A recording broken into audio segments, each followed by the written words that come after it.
I predict in the next 10 years that crypto, blockchain, Bitcoin, all of this innovation will be the 12th sector of the S&P. Let's say you're a very, very wealthy Middle East sovereign fund and you're managing, I don't know, $500 billion. And you don't need any more oil as an investment because you've already got that in the ground. So you go to an indexer like me and say, look, give me the S&P, less energy, less airlines. And that's what indexers do. So we as an industry get to see fund flows 24/7 every day. And there are billions of dollars out there waiting for policy, because for all the excitement about Bitcoin, for all the excitement about crypto, for all of the wonderful productivity, these products and blockchain, and everything that's promised that you're going to be hearing about the next 3 days, these massive pools of capital, these trillion-dollar pools, own this much crypto, this much, practically nothing. It's the purvey of high net worth individuals, hedge funds, and retail investors. And that's okay. But what we're missing is policy. When we get policy and the regulator regulates, that's not a negative thing. The spigots of capital are going to flood into this sector like you've never seen. And so for those of us that can invest in it now, you're getting ahead of what's going to be a huge wave of interest when policy occurs. I predict in the next 10 years that crypto, blockchain, Bitcoin, all of this innovation will be the 12th sector of the S&P. Now, why do I say that? Because Bitcoin is not a coin, it's software. Ethereum is software. Avalanche is software. Helium is software. Solana is software. It's all software. And the smartest hands over keyboards today in the world are developing on the chain and bringing innovation to financial services, which in the end is the largest sector on Earth. Now, what we need is policy. We need government to catch up with us so that we don't lose leadership in America to this very important 12th sector of the economy. There's no question. So let me give you a quick update, because I've been spending a lot of time in Washington in the last 3 months, a lot of time. And the good news is, on a bipartisan basis, there are many senators and reps that are thinking about this in a proactive way. So I'm going to give you what I'm calling the 5 vectors of policy and give you an update on where we're at on this stuff, because I've actually read these bills. They're big, a lot of reading, a lot of bedtime reading here, but there's a lot of good innovation occurring. Let's start with the big daddy bill that's coming out of Cynthia Lummis. She is coming here on Friday to give a keynote. This is a very important milestone, to have a senator come here and address this important sector with a bipartisan mandate. That signals that regulation is coming, and that is a good thing. That's vector number 1. Vector number 2, the president himself, in his direct order, his executive order, talked about crypto as something that he wouldn't make illegal. That was the most important message in there. But there was also a concern about climate change, which I'll get to in a minute. Then there's BlackRock, the Larry Fink mandate that has discussed this sector as well, also a concern about ESG and climate change. Last night at 6 o'clock, Bill Hagerty dropped a bill. 2 pages. I spoke to the senator last night. A 2-page bill that would make stable coins legal. This is a genius piece of legislature. If it's 2 pages, every senator can read it. And it's very simple. What this says is this: why is this any different than a money market fund? Why can't we have a simple audit every 30 days with the underlying security and side of it, whether it be USDC or any other stable coin? And why can't we limit the duration of the asset to 12 months or less? And then why don't we let the market compete to provide stable coins, which are now way past $100 billion, and allow institutions to put this on their balance sheets?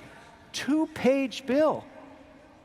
There's a senator that wants to do business. I, of course, applaud this mandate because my own auditor won't let me and my operating company do anything with stablecoin because there's no regulation on it. So maybe the best way to approach this for all of us that are interested in crypto is to pick one pillar of value.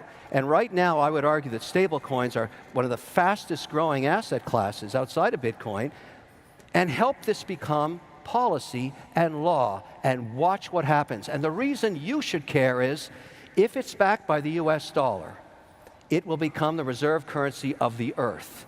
That's what will happen. And why would we want to give that up to any other country? Why would we ever give that innovation up? So let's regulate this. Let's get behind this bill and make it happen. And I'm not asking the federal government to write one line of code. That's not their job. Let the free market, let the private sector develop these stablecoin products and let them compete, just like Fidelity competes with their money market fund, like Schwab competes. They're regulated and everybody uses them when they have a cash balance on their account. Let's do the same thing here. That way, we have the innovators coding and we have the government regulating. That's a great outcome. It's coming soon. Now, let's talk about the minefields in the 5 vectors of policy. We'll start with the SEC.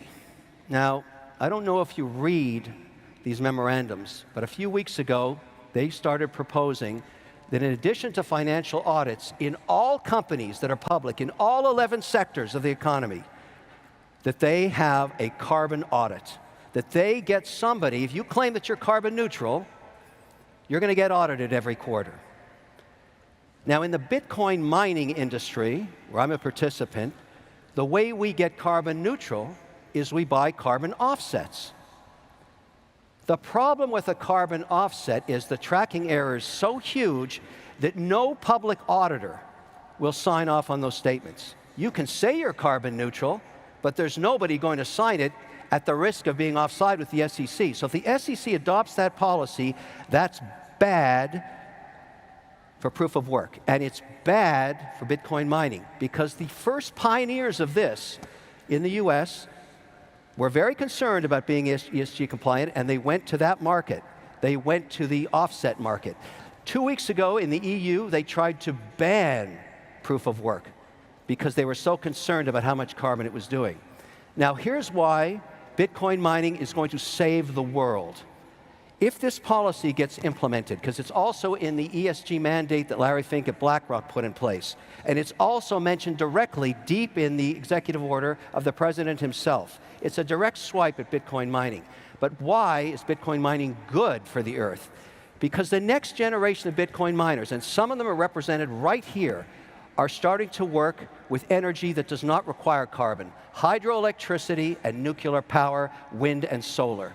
The drive to produce Bitcoin is so economic in value that they will go ahead and fund the next generation of machines and turbines. 90% of dams built in America in the last 100 years contemplated hydroelectricity, but never installed the turbines. I'll install the turbines. Why? Because it's great economics if I can use that and not be hassled by a carbon audit. This is the future of Bitcoin mining. We will be developing power for all communities while we mine coin in an ethical and 100% green mandate that we can do with hydroelectricity. This speaks to Montana. It speaks to the Tennessee Valley, upstate New York, Quebec, Canada, northern Norway. All of these places, Georgia, have an abundance of unused hydro, and that is the future of Bitcoin mining. And it's a good thing. It provides for communities. It provides extra power. And the capital required for this is unlimited.